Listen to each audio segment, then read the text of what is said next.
Leela accidentally knocked over a jar of honey, and for some reason, it formed Fry's shape on the sofa. Is that you? I don't need a sponge! Why am I sticky and naked? Did I miss something fun? Professor Hubert scanned it and discovered something incredible, because Fry had fallen into a river of bees. The bees had preserved his DNA and brainwaves. The bodily fluids Fry had left on the sofa had miraculously come to life after coming into contact with the bees. Fry's bizarre rebirth was completely unscientific and defied all logic, but Leela didn't care. As long as she could see Fry, she was content. Just then, Fry started begging Leela to wake up quickly. Wake up?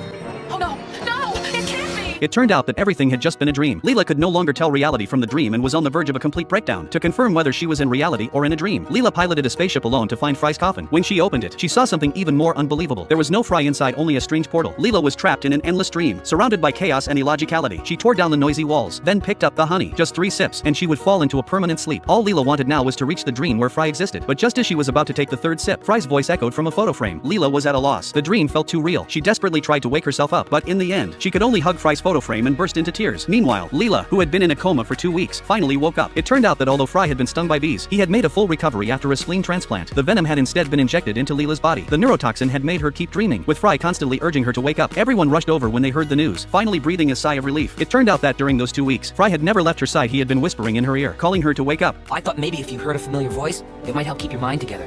But who knows if it really got through? It got through, Fry. It got through.